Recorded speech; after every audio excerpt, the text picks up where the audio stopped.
Hello, everyone. I'm Brandon Hawker with the Open Minds Market Intelligence team, and I would like to welcome all of you to today's Circle Elite Executive Roundtable, aligning operations and finance to strengthen the bottom line, the Easterseals approach. Today's session is part of the Open Minds CFO Consortium, developed to provide executives with the tools and abilities to strategically assess and position their organizations for long-term sustainability and growth. The consortium is open to all elite members, and today's session features Jeff Arledge, Executive Vice President and Chief Financial Officer of Easterseals Midwest. Jeff Arledge is a strategic finance and operational executive with a passion for continuous improvement, empowering highly functional teams, and leading transformational change. Throughout his career, he has spearheaded several multi-million-dollar technology infrastructure implementation projects that have provided cost improvements, operational efficiencies, and enhanced bottom line profitability. His professional career spans both healthcare and the finance service industry. His professional credentials include Chartered Financial Analyst designation and the Certified Healthcare Financial Professional certification from the Healthcare Financial Management Association.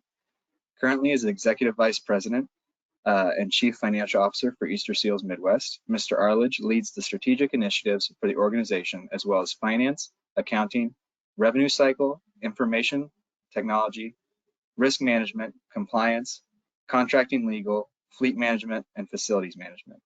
Since joining ESMW in April of 2018, he has led the transformational turnaround of the organization into a financially sustainable agency, well positioned for future growth. A few of the current strategic initiatives include workforce management, new technology-enabled supports for delivery models, and various productivity enhancement initiatives. Moderating today's roundtable will be Ken Carr, Open Minds Senior Associate. Ken Carr brings more than 20 years of finance, technology, data analysis, and reporting experience in the health and human services field to Open Minds. In his role of Senior Associate with the Open Minds consulting practice, he has served as a subject matter expert, leading numerous engagements in strategic planning, merger and acquisition prospecting, business process improvement, financial analysis of service lines, and technology selection. Prior to joining Open Minds, Ken Carr was a Chief Financial Officer of the Centers, a community mental health center in Ocala, Florida, and led a realignment of the organization's financial management function. Before we get started, a few housekeeping reminders. Your audio will be muted during today's briefing. However, we encourage you to submit any questions you may have using the question box located to the right of your screen. We will present all audience questions at the end. Finally, the slides and recording from today's briefing will be available on the Open Minds website by tomorrow. Ken, I'll turn it over to you. Thank you, Brandon, and I look forward to this presentation today and welcome everyone who will be attending. I think it's a very practical session in terms of how do we focus our role as CFO to really strengthen the bottom line, but really integrating what we're doing with operations. And it's a big comprehensive approach. It calls upon a number of different skills. And so I think it'll be very practical as we move through the session today to pick up some ideas. And I'm really looking forward to Jeff's presentation on how he has moved forward with implementing this bottom line alignment. So today, really want to start though first with just talking about the changing role of the CFO. We've had that discussion a lot recently with a number of CFOs, and there is this need for a change in how we position ourselves within the organization as a CFO, what skill sets we use, and what focus we have in driving the bottom line, in driving financial sustainability. You know, I think back to what some of us who have been around for a number of years would consider the good old days of the Community Mental Health Center. Realize a number of you today kind of come out of that culture. Others of you are in for-profit type organizations that that have a business model that is very focused on both service and bottom line. But a lot of our industry comes out of this community mental health center of perhaps 20 years ago, where we had a defined geographic area. Often our main payer was with the local government. Maybe it was with our local county or with the state. And our business model really focused upon providing the services that that local government expected us to provide. all the way down to the smallest detail. And so when we think about our budgeting was very straightforward. You know, it may be the same set of expenses year to year. Maybe there would have been a small cost of living increase in the budget one year to the next. Our revenue was relatively stable, although if we were allowed to have any bottom line, which was questionable often, it wasn't very much. Often it was a cost reimbursement break-even type of budget. And, you know, when we think in terms of our role as a CFO, we were focused really on managing that budget, managing that contract, and not so concerned about what the clinical folks would be doing in providing services, on what level of volume, how many folks would be served. And so, you know, it was really a very defined business model we were working with. You know, and in those days, you know, the skill set needed, typically an organization would need a really great accountant, someone who maybe had a background as a CPA, who understood generally accepted accounting principles and how to classify revenue and expense, and make sure that the manual adjustments all were in accordance with GAAP. Probably had a really good bookkeeper who managed things and balanced those accounts down to the penny each month. The culture would tend to be pretty risk averse because our risks were quite low. As long as we could manage our expenses, which was our main focus, we kept our risk to a minimum. Cash was relatively predictable, especially if we were fortunate enough to have maybe our revenue divided up into monthly increments, which we received monthly, and then we just managed our expenses and did a little reconciliation every quarter or so.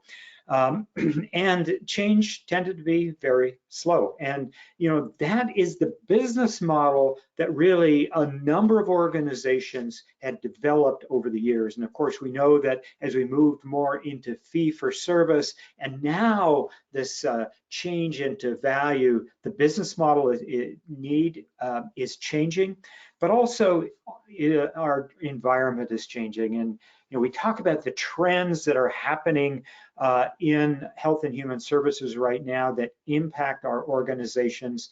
You know, I know there are 5 really big trends that cause us to take a step back and look at our role, to look at our business model, to look at how we drive financial sustainability. You know, the first one that comes to mind is just rapidly changing economic factors that can impact our cash, that can impact our sustainability. We only have to look back to the last 18 to 24 months with the pandemic to realize that things can change very fast.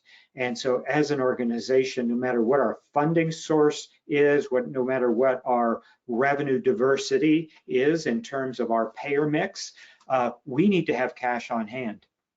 And that whole concept of how much cash do we need to have on hand to meet these changing needs, and the needs change. You know, I think going back 6 months ago, the discussion that I was having with CFOs was, what does the next normal look like? And you know, once we move into that, you know, value-based contracting is going to be a big part of that, and you know, we kind of had a sense for what that would be. I think at this point, I see the next normal as being an ongoing series of changes for the near future, maybe for the next 2 to 3 years. When we look at supply chain issues that are still being worked out, we look at the cost of energy that is impacted by Russia invading Ukraine. We look at inflation, which is a byproduct of a lot of cash being put into the market by the Fed that has driven inflation. It's impacted the services we might provide.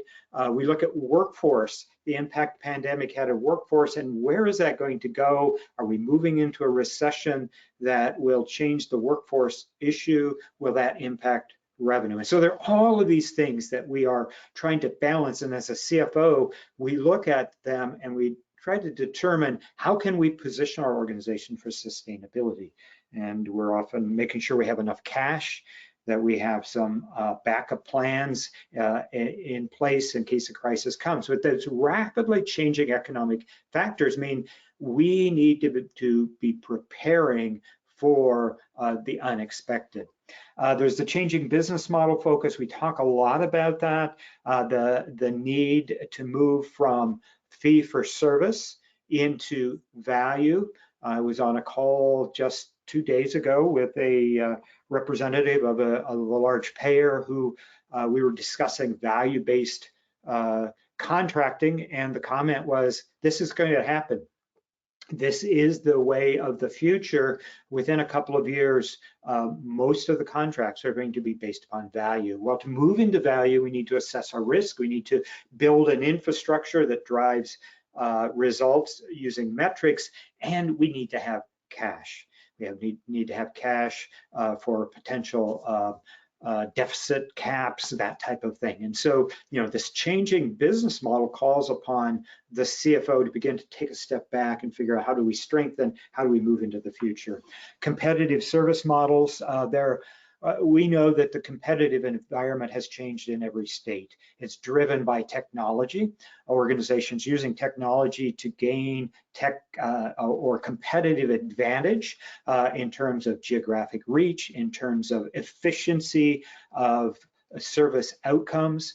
And so, our need to remain competitive, to assess our competitive advantage, to look at technology, to do the return on investment, but also make sure we have adequate cash for those capital investments is key. The increasing competition from just large organizations, some of them technology only, some of them technology driven in terms of their growth. Many of them well-funded by private equity. So competition is changing, and if we think back to the good old days of a few years ago, we knew who our competitors were. Now we need to have a broader view of who our competitors are and how we will position our competitive advantage based upon their strengths. And the last thing is just really looking at financial strength overall. How do we structure the organization, and not just to focus on just creating statements and reporting those statements and trying to manage the cash we have, but really taking this big picture of financial sustainability by alignment with operations. So, we think about this shift to a competitive business model, and that's a big cultural shift for organizations. And I think that the CFO plays a key role in driving that cultural change, understanding the concept of what a business model is, understanding what the old model was so that we can differentiate that with the new model that we need. So really driving some of that change. And on that new competitive business model, if we look to some of the research that was done by the Harvard Business Review 3 or 4 years ago, it's all about enhanced presence. So this big focus on marketing. When we think about our customer, who is our customer, Peter Drucker would ask that as a first question in terms of the services we provide in putting our business model together. We have a couple of big customers. We have our payers, understanding what their needs are, understanding how we can meet those needs, and aligning our contracting around that, and our outreach and our marketing. And then more and more, because of technology, because of the consumer-driven environment that we now have, our customers also the clients we serve, who have more and more choice in terms of who they will choose. And so, we look at this enhanced presence in terms of geography, but also in terms of our ability to bring in talent, leadership to build our workforce. So that, our success at recruiting a workforce, it can be tied very much to our ability to market the environment, the work environment that we have. And so that's a big part of it. Customer focus. We talked about our 2 customers a moment ago. How do we understand what's important to them?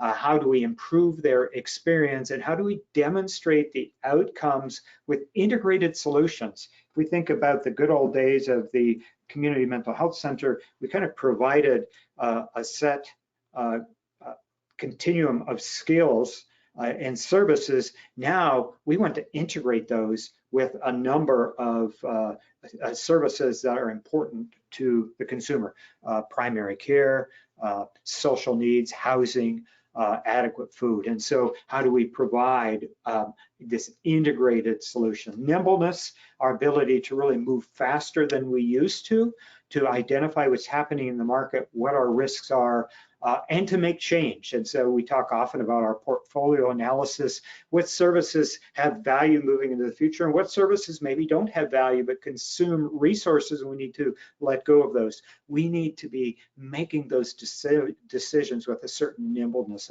a faster pace than we have in the past. Innovation, the focus of innovation, and the CFO plays a key role in innovation, helping the organization assess innovative opportunities, doing return on investment. So, understanding that the life cycle of the services we provide is always going to be limited. There's this need for re-engineering and introducing new services. The CFO plays a key role in helping the organization understand that life cycle and understand the resource needs and the impact on financial sustainability. And then the last piece is, how do we balance our fiscal responsibility with our social responsibility, and at the same time make sure that we have sustainability, that we're driving a bottom line, that everyone in the organization understands the need for that, because we need that bottom line to invest in the future and in strengthening our organization. So the new leadership challenges, as I think about the CFO, is certainly, understanding our competition and figuring out how we create our competitive advantage. It's a very commercial business, and so understanding the role that we need to have, the relationship we need to have in working with our payers, understanding their needs, building those relationships, building systems that demonstrate our outcomes so that we can build those relationships. And then what services we provide now is our decision. In the past, we might have been really limited, and some organizations as well may currently be limited. In order to receive certain funding, you have to provide a comprehensive set of services. But beyond that, what new services can you provide? What new payers can you market to? And so there are opportunities that we need to look to for financial sustainability. Training our leaders, many of whom are clinical, have social service backgrounds, in how to be data-based in looking at performance and looking at outcomes. And so how do we bring that forward? And as a CFO, not just focused on the financial metrics, but the operating metrics that drive financial sustainability. And then, risks are significant. And so how do we measure and monitor risks as well? So, the changing role, the transformation of the CFO, because of these big environmental changes, where we have this need to move from a primary focus on, processing financial data and producing financial reports, which is important. And at the end of each year, we need to meet with the auditors and make sure that, everything is classified properly and that our statements fairly represent the organization. However, our primary focus on a day-to-day basis really needs to be driving those bottom line results and having the right reporting. So reporting that is relevant and reporting that is timely. So, kind of looking at the structure overall, typically, you're going to have leadership, and under the CFO, who is the leader of some financial management, maybe a controller, a budget director, and the budget director not just putting together a budget, but maybe putting together quarterly rolling forecasts. So you can be not just looking at some stagnant figures, but you're adapting your budget with a forecast ongoing. Technical accounting, where we have often invested a lot of our salary dollars in the past. How do we really manage and maybe minimize some of those expenses so that we can shift our focus into analysis and reporting. And certainly we have that external reporting that we're going to need to do. But how can we make our internal reporting relevant to the stakeholders, a broad range of stakeholders, not just our board, our monthly board reports, or updating the leadership team, but how can we roll down relevant financial information packaged differently, packaged in a way that's understood to management, to clinical leaders, to some of our human resources folks as well.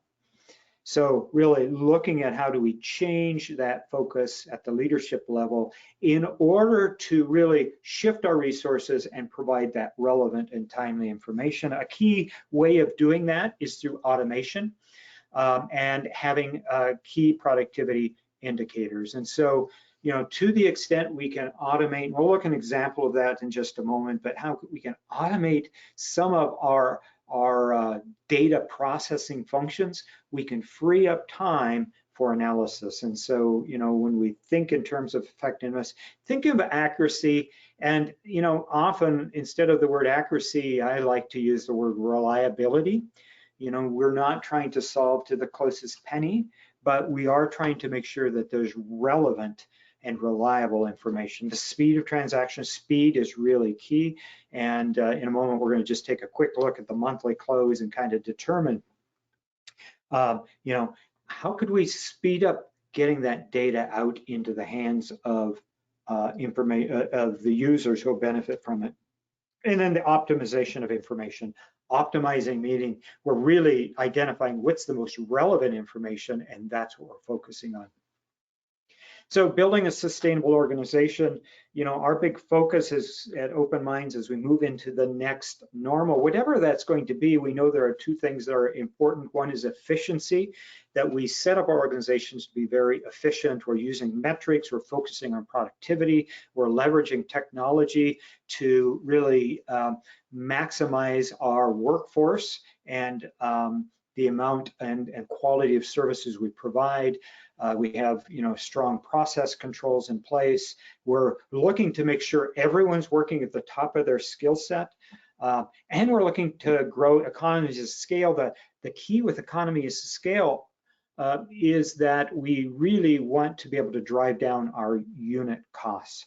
And we want to be able to drive those unit costs down so that we can remain competitive and we can understand, you know, what's the price of our services, because now we know what it's going to cost us.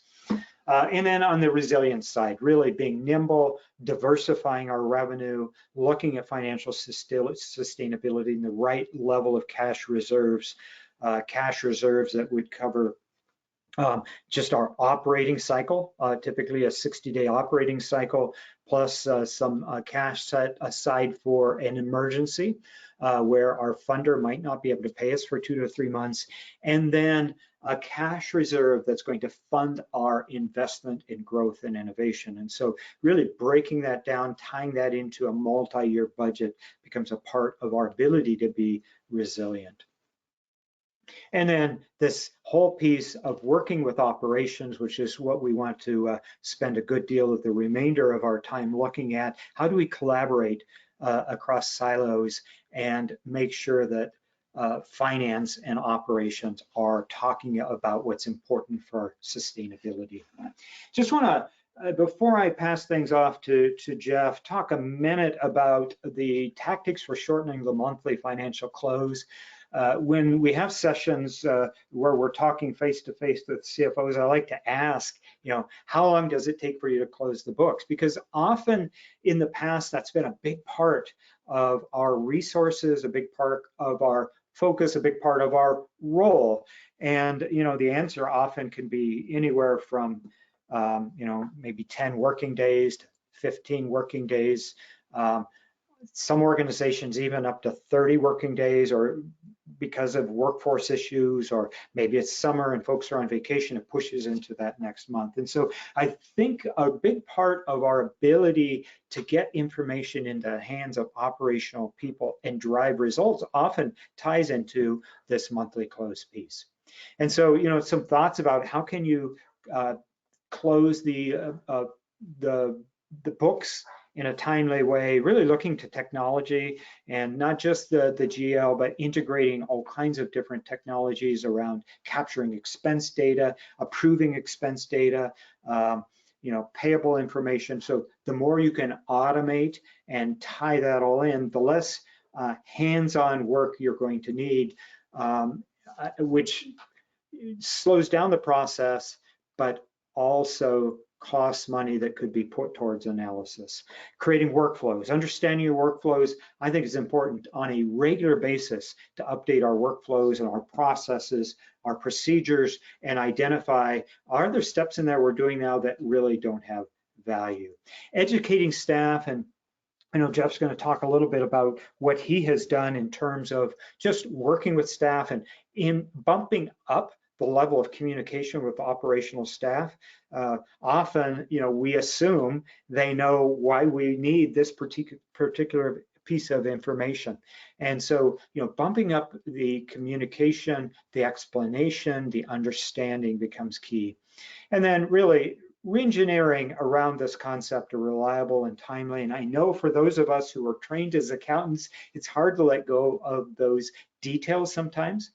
But that focus on reliable and timely instead of perfectly accurate. And the quote by Voltaire, the best is the enemy of the good. If we're really focusing on the detail, we may be missing the big strategic and sustainability related issues.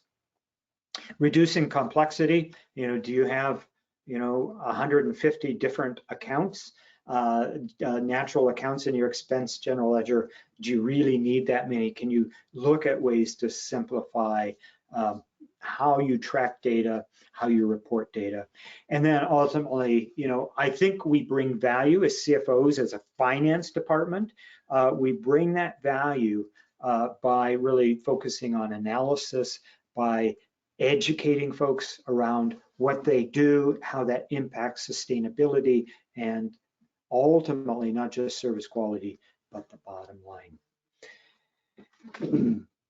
So with that, I would like now to just have Jeff Arledge from Easterseals Midwest talk a bit about the steps he's taken to really drive some transformational sustainability. So Jeff, I'm going to turn it over to you. Great, thank you, Ken. You couldn't see me, but I was nodding my head through most of your presentation. I mean, all those points you mentioned really resonate with me, and I'll start off by going back to slide 8. I think what really drove my thought process and our transformation was thinking about our lack of these things. Really is our sustainability, our ability to foster innovation, and our nimbleness. So I'll start out with a little bit about who we are, and then kind of walk you through the process that we've taken over the past 3.5, 4 years. For those of you not familiar, Easterseals is a national affiliation organization. There are about 70 affiliates across the United States. We are Easterseals Midwest. Our territories are the state of Missouri, the state of Kansas, and southern Illinois. We're about 80 million, or next fiscal year budget is about 87 million in revenue. And you can see the services we provide there to over 5,000 individuals. We serve somebody in every county in Missouri, and we really support people of all ages across the various service lines that we deliver.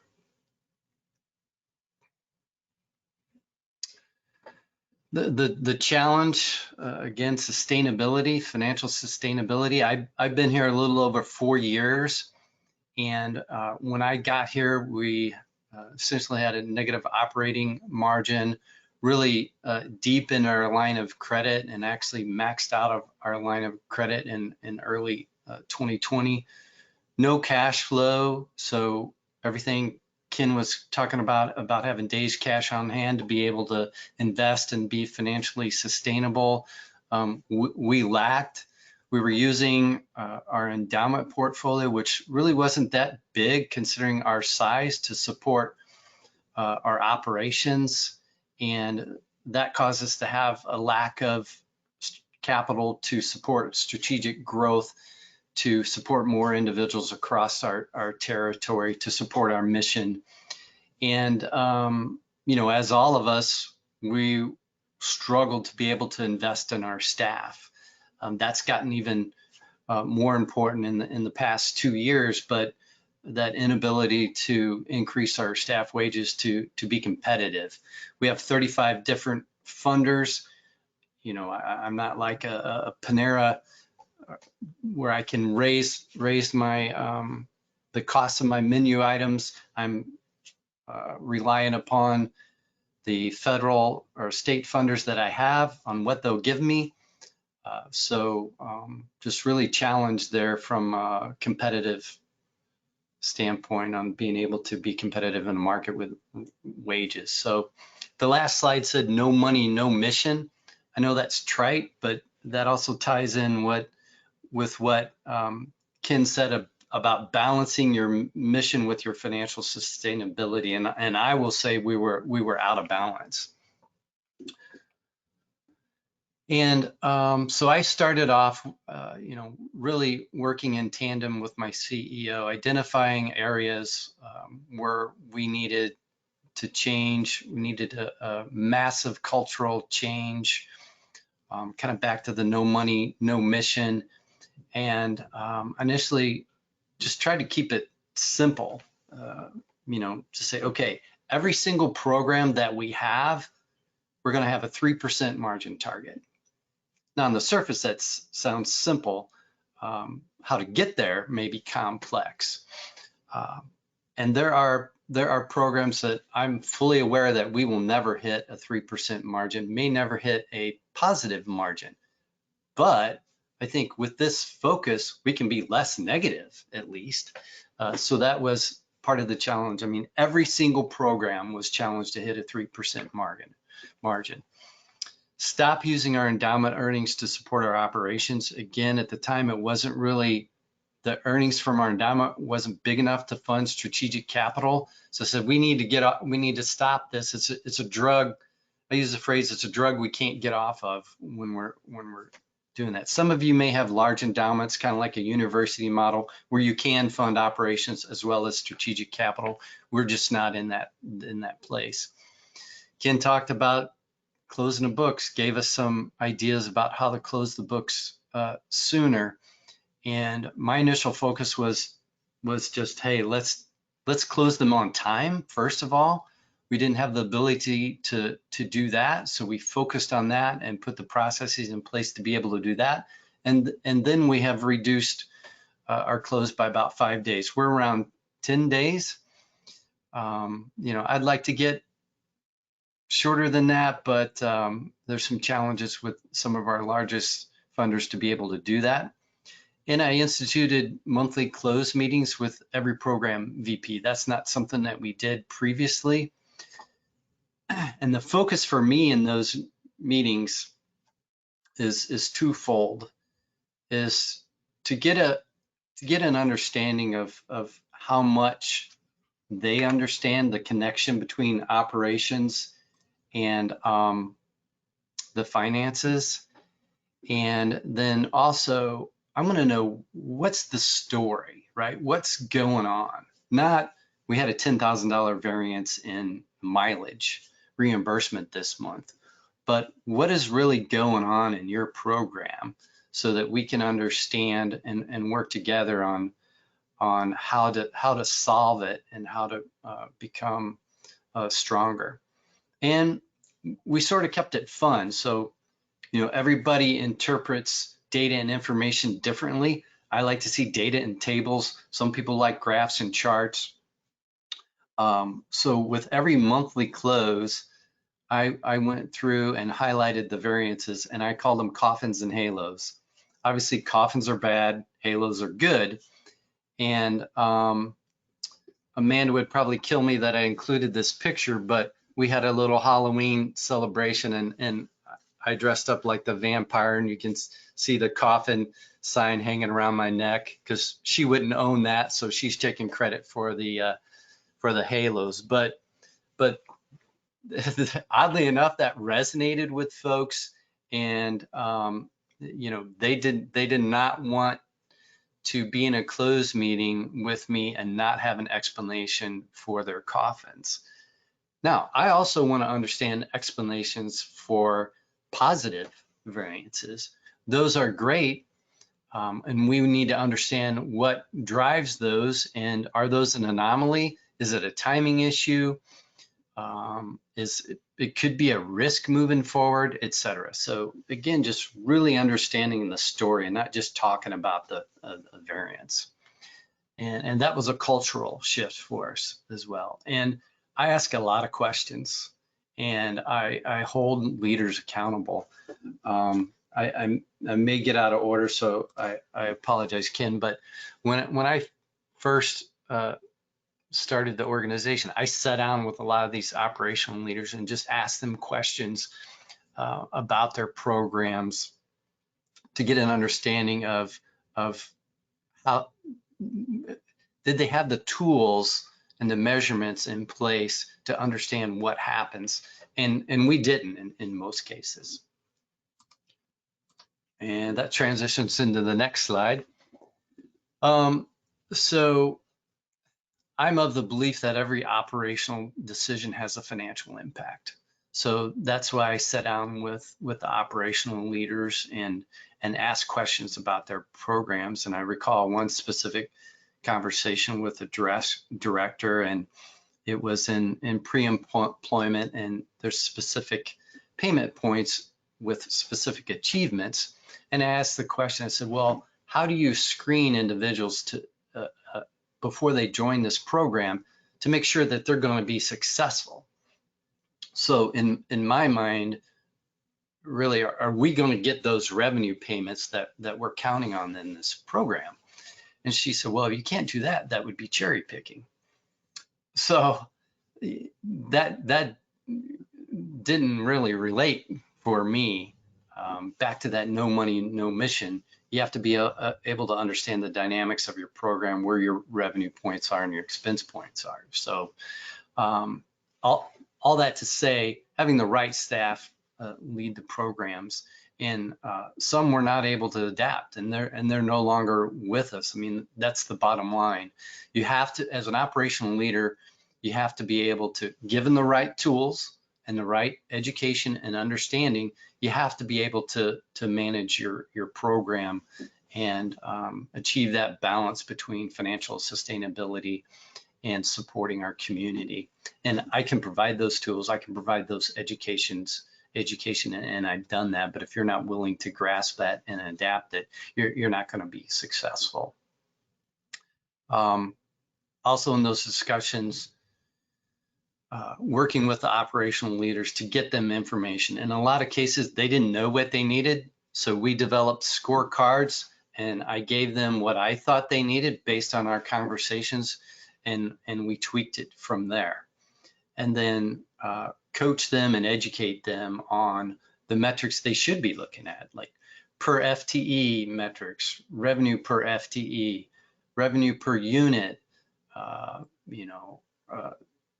the variance analysis around that, just educating them on those concepts, and then how to use the information that we were providing.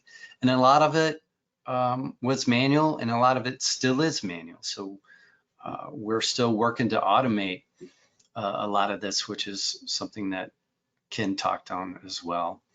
And as I mentioned, hold leaders accountable. If you're not hitting your budget, why are you not hitting your budget? Look, a budget's going to be wrong. I get that. But how are you going to then manage your program to get back on track? Or what are you going to do to offset maybe a loss in one program? What can you do better or more effectively to improve another program to offset that? And again, maintaining the individual choice.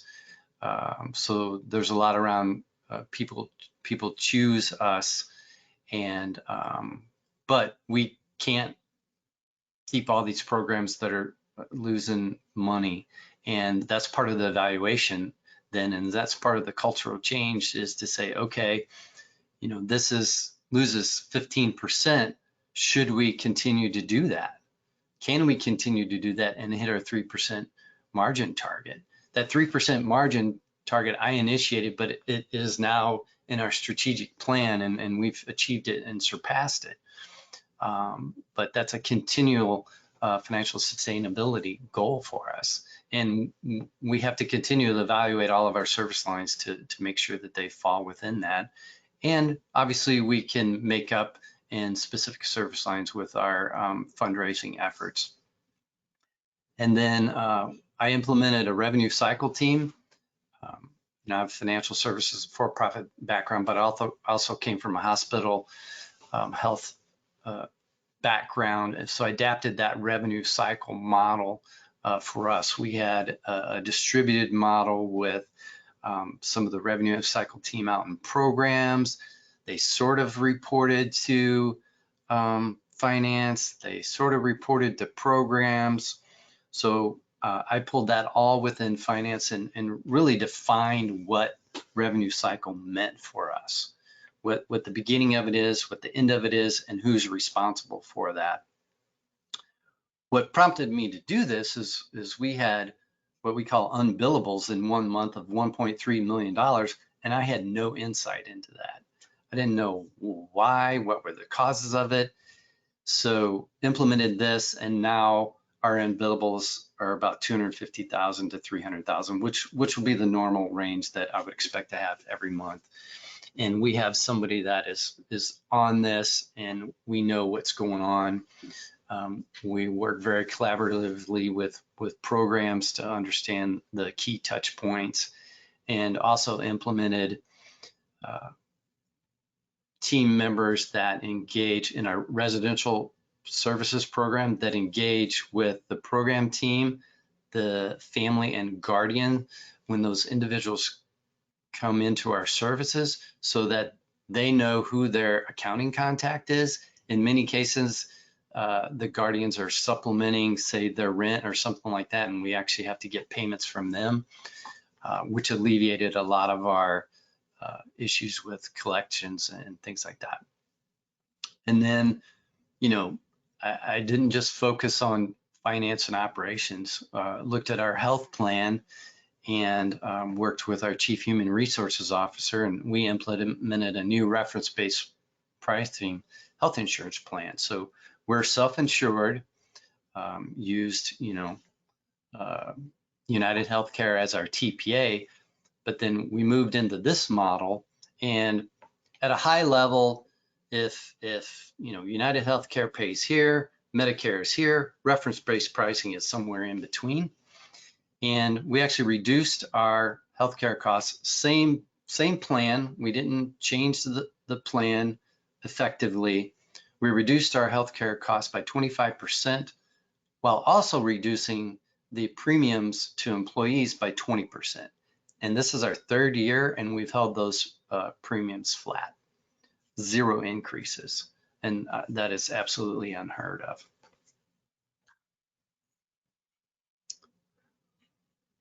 This is just an example of one of the early scorecards that I use, and we've expanded this and have a lot more analytics around it as people got more comfortable with it. I mean, you can get analysis paralysis, right, and just add so much information that people don't know how to use it.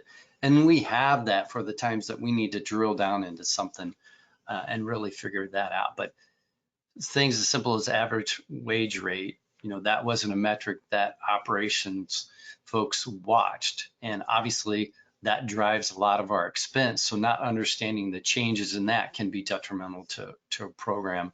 Obviously, revenue and expense, overtime, non-budgeted overtime is huge, obviously. But then those other metrics, unit cost, revenue per unit, individual served, revenue per FTE, revenue per individuals. Those are all rate volume variances that help us understand what is really going on in an organization. So revenue per individual is one I look at a lot in our residential services, just to understand the dynamic there. Is the mix changing? What is going on? Are people requiring less services during the day, 24 hours versus say 12 hours or something like that. And again, educating people on how to use those. The results, this was a huge cultural transformation for us. As I mentioned, some people aren't around because they couldn't make that change, and quite frankly accused me and the agency of only focusing on the bottom line. Clearly, that's not only our focus. We want to grow and be able to support more people, and the more financially sustainable we are, that just increases our ability to do that. But I credit the organization and the operating leaders of the organization. I quite frankly was surprised at how quickly we were able to make this cultural change, and how beneficial that was for us through COVID. It was amazing. We wouldn't be able to be where we are today were it not for that cultural shift, specifically just around the challenge of a 3% margin. You see our operating margin there. Days in AR came down about 5 days.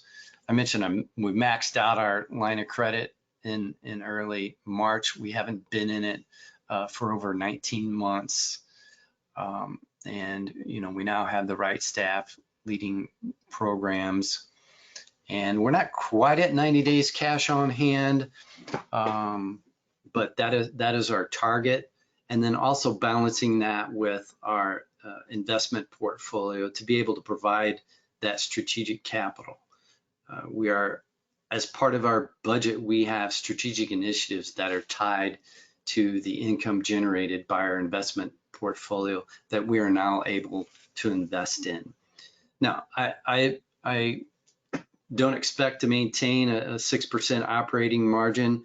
3% is a sustainable margin, but we are behind, as I'm sure many of you are, in some basic infrastructure.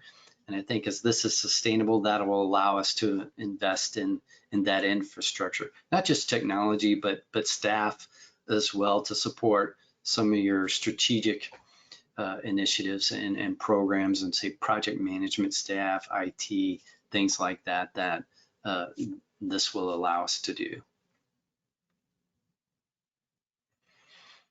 How to maintain it, that's the challenge, right? And it's not to lose focus on the bottom line. Those three things I talked about on page 8, those are still my focus. We can't let our foot off the pedal.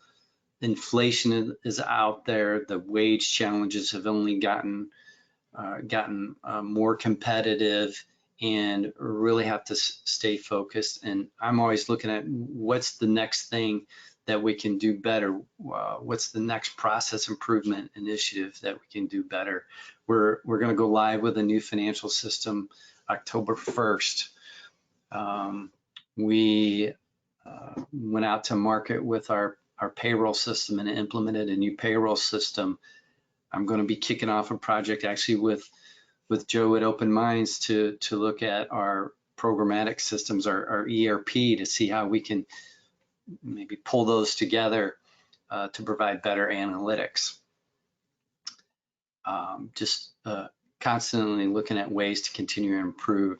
I hired our first data analyst about 7 months ago to slowly head down that gathering data road, if you will. I mean, we could hire a data engineer and build a data warehouse, but not sure what we need yet. So her focus has been on looking at all the systems, what data is out there, what data is where, what kind of manual reporting has happened throughout the organization. And then now we're building a data governance team to make sure we have the structures in place so that we understand if we make a change to a job code in our payroll system, that has downstream effects to our residential services software and things like that. And on the operating side, we implemented new workforce strategy. I call it workforce management. That's kind of the foundation. New labor strategies, went to 12-hour shifts, front back half shifts. We pay time and a half on the weekends. And then the next phase of that is what I call technology-enabled support. So getting technology, and this is on our residential services, getting technology in the homes to provide more independence for individuals in the homes, but also less staffing. Staffing is our largest cost. We can't hire people. I can't raise my prices. I got to raise wages. So looking for everything we can do to leverage that staffing. And, you know, the overnights is a great place to start with this. And this is one thing to do that. And just huge effort across the organization, leveraging our board for advocacy efforts within our state. Our state was hit by CMS with a lack of rate standardization. So that's been a big push, and we've been very successful. This year, we got a huge rate increase across the state that allowed us to then plow a bunch of money back into our staff to increase our wages.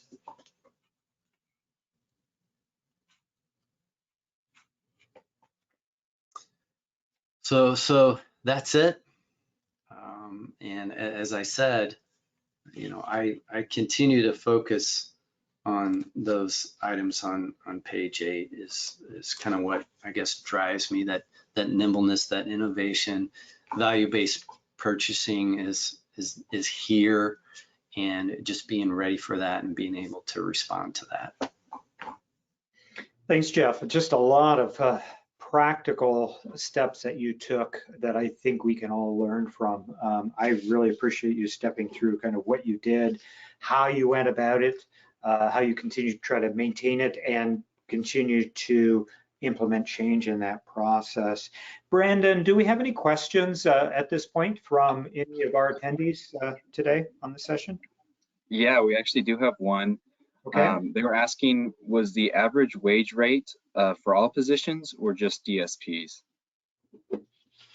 No, that's something that we provide for all positions. So it's obviously a big component of your expenses, 70% or more. So you can actually say hit your budget in labor, but if your average wage rate is increased, then that's an indicator that you need to know about.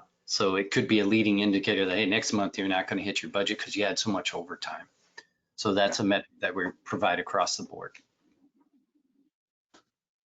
And I suppose you could always drill down into categories if you wanted, direct service, and if you see a particular change in that big number that you're monitoring on your dashboard, you could always drill down and get some additional insight in terms of that workforce as well. Yeah, absolutely. And we can drive down by house in, say, residential services. Maybe overall they're okay, but then you have particular houses that are way out of whack because a lot of overtime or whatever the management to staff ratio is, something like that. Yeah, so start with the really big metric, and if there are changes or you want to change it, begin to drill down a bit. Yeah, and I mentioned we have a lot more analytics around that I dive into and that my VP of Finance dives into to try to see if there are underlying currents that are masked by those overall metrics so that we can bring those to the forefront. Yeah. Other questions at this point, Brandon? Nope, that's all I have. All right, I have a couple questions for you. We talk about the changing role of the CFO and how do we become effective in that financial sustainability piece and driving change. And we're wearing so many hats, we're doing so many things.